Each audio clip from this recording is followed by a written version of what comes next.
what this is the problem of the West Philippine Sea. Alam po ninyo, nung ako'y nasa Senado, Senate President ako noon,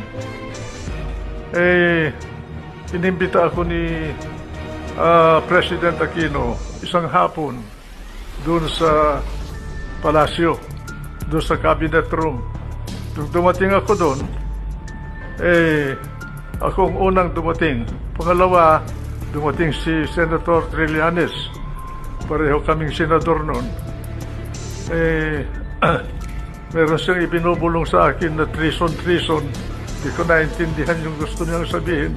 Pagkatapos nung dumating na si Albert Del Rosario, kalihim ng Department of Foreign Affairs, at kasama niyang presidente, umupo sila. Bini-briefing kami ni Del Rosario tungkol doon sa nangyari sa Scarborough Shoal.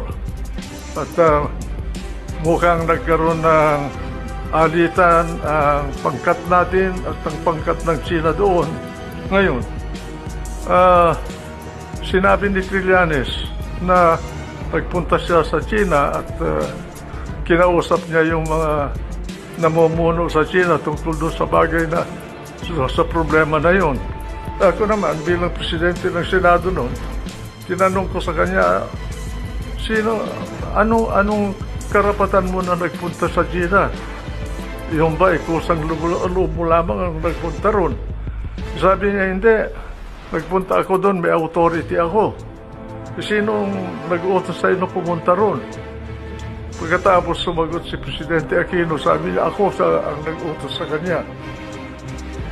Sinabi ko kay Presidente Aquino na dahan-dahan, Mr. President, medyo masalimut yata yan sapagkat hindi natin alam kung anong mga pinag-usapan nila ni Trillanes doon sa mga kinakausap niya sa China.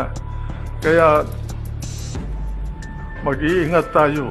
Pagkatapos noon, si Secretary Del Rosario, binigyan ako ng sulat ni Ambassador Brady natin sa China na nagre-reklamo na itong si Trillanes ay binabypass siya.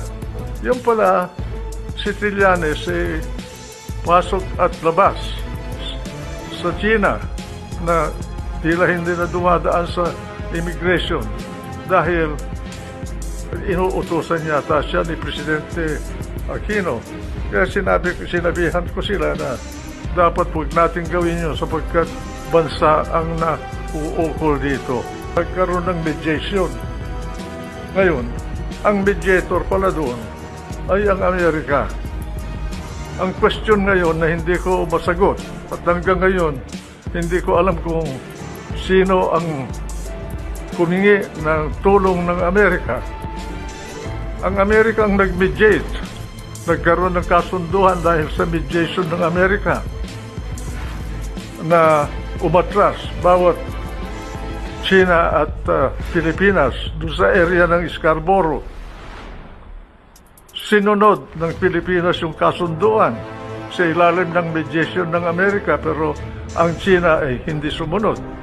Ngayon, ang question ko, kung ang Amerika ang naging mediator, unang question, sino ang humingi ng tulong ng Amerika? Pangalawa, bakit nung hindi tinupad ng China ang kasunduan, umatras din siya? Bakit hindi man lang pinagsabihan ng Amerika ang China na tuparin niya yung kasunduan? Ang impression ko bagay, parang ginamit lang tayo doon sa bagay na yun. Ano man na interest ang nauukol para sa Amerika, hindi ko alam. Pero ganon ang impression ko. Hanggang ngayon, hindi ko masagot kung bakit yung mediator natin ay hindi tayo tinulungan para tumupad naman ang China para doon sa kasunduan na umatras sila. Kaya ngayon, sila ang nakapwesto doon, tayo na wala. Yan po ang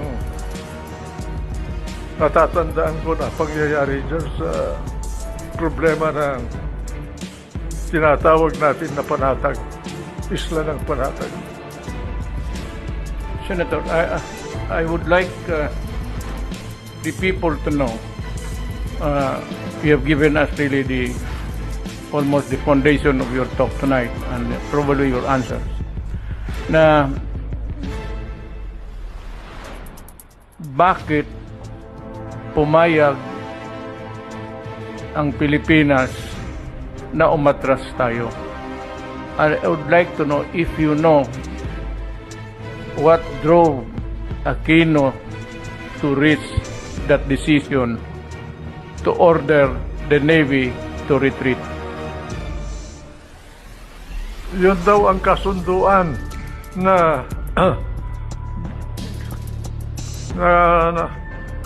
natamo ng dalawang panig sa ilalim ng mediation ng Amerika, Mr. President. Kaya dapat siguro si Albert Del Rosario malaman sa kanya kung sino ba ang bilang Secretary of Foreign Affairs noon, sino bang humingi ng tulong ng Amerika? Si Ambassador Quisha ba? Na siya ang ambassador ng Pilipinas sa Washington noon, o ang mismong palasyo, si Presidente Aquino? Hindi natin alam eh.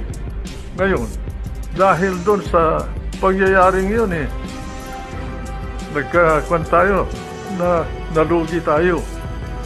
Dahil umatras tayo, ay China hindi nila mapaalis doon sa lugar na yun.